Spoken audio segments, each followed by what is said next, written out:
शैतान का जन्म। हरिया अपने घर के बाहर खड़ा बड़ा ही परेशान होकर इधर उधर टहल रहा होता है। तभी उसके घर में से एक दाई निकलती है और हरिया से डरते हुए बोलती है, बधाई हो, लड़का हुआ है। क्या? मुझे लड़का हुआ है?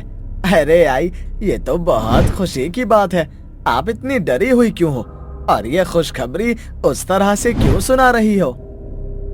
एक बार तुम खुद अपने बच्चे को देख लो। हरिया जैसे ही सुनता है कि उसका लड़का हुआ है, हरिया नाचने लगता है और हरिया की खुशी देखकर आसपास के लोग भी हरिया के साथ उसके घर में जाते हैं, जहां हरिया अपने बच्चे को गोद में लेता है और उसे देखकर बड़ा ही आश्चर्यचकित हो जाता है, क्योंकि उसका बच्चा बाकी बच्चों की तरह नॉर्मल नहीं था। उसके बच्चे के कान उसके मुंह से बड़े थे, उसकी आंखें बिल्ली जैसी और बिल्कुल ही लाल खून की तरह थीं। उसके बच्चे के नाखून किसी जानवर के नाखून की तरह थे। साथ ही पहली बार ऐसा कोई बच्चा गांव वालों ने देखा था जिसके पैदा होते ही उसके 2 दांत नुकीले पहले से निकले हुए थे। उसके दांतों को देखकर ऐसा लग रहा था जैसे उसके दांत किसी आदमखोर भेड़िए के हों।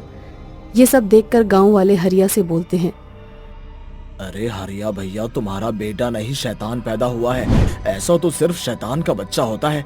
इंसान का ऐसा बच्चा तो हम लोगों ने आज तक नहीं देखा।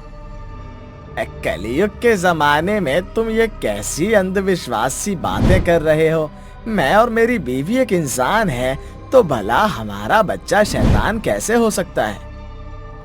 बुरा मत मानना हरिया बेटा, पर मेरे सामने कई बच्चों ने जन्म लिया है, पर आज तक ऐसा डरावना और खूंखार बच्चा मैंने नहीं देखा।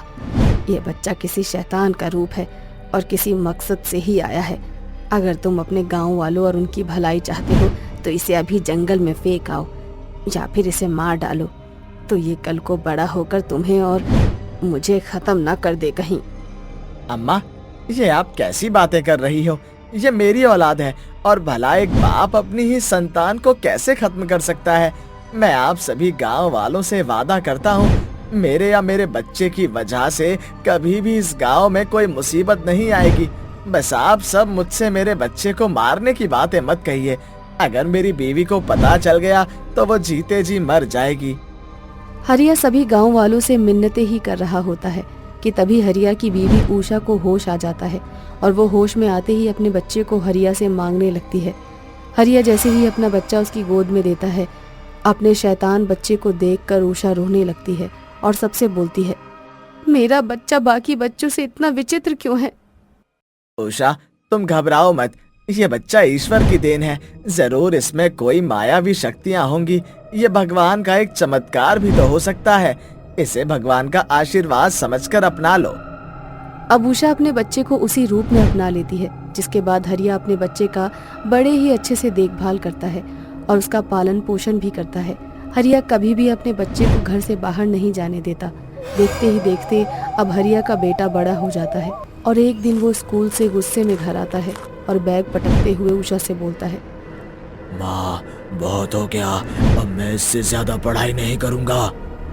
पर बेटा अभी तक तूने सिर्फ 10वीं पास करी है, 12वीं तक तो पढ़ाई कर ले। और आज क्या हुआ, तू इतने गुस्से में क्यों है? जब मैं अपने दोस्तों के साथ घर आ रहा था तो रास्ते में हमें एक काला बिल्ला मिला जिसने हमारा रास्ता काट दिया। उस काले बिल्ले को देखकर मेरे दोस्त उस बिल्ले को गाली देने लगे। मुझे ये सब कुछ अच्छा नहीं लगा। मुझे समझ नहीं आता कि आखिर लोग काले बिल्ले या कौवे को क्यों इस तरह से कोसते रहते हैं। बेटा क्योंकि वो सब शैतान के राक्षस होते हैं, शैतान के साथ होते हैं। इसीलिए जब भी कोई काला बिल्ला बिल्ली रास्ता काटता है तो लोग कुछ देर रुककर वहां से जाते हैं या तो अपना रास्ता ही बदल देते हैं। अपनी माँ की बातें सुनकर शैतानी बच्चे का गुस्सा और भी ज्यादा बढ़ने लगता है।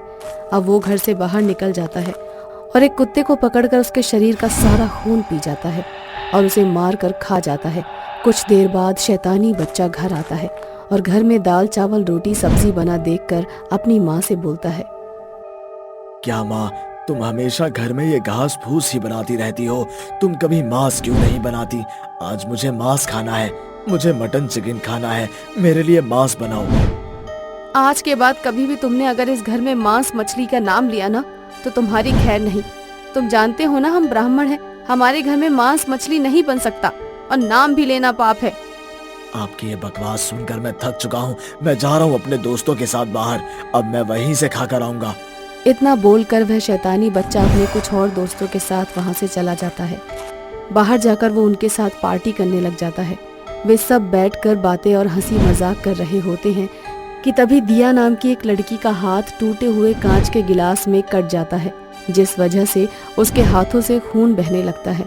उसके हाथों से खून बहता देख वह शैतानी बच्चा अब खुद को रोक नहीं पाता और उसका हाथ लेकर उसका खून पीने लगता है।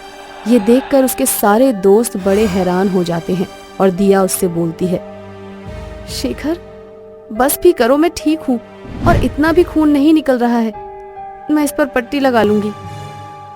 अरे ये तो दिखने में भी शैतान जैसा है और उसकी हरकतें भी शैतानी हैं। मुझे तो लगता है कि ये कोई इंसान नहीं बल्कि एक शैतान है।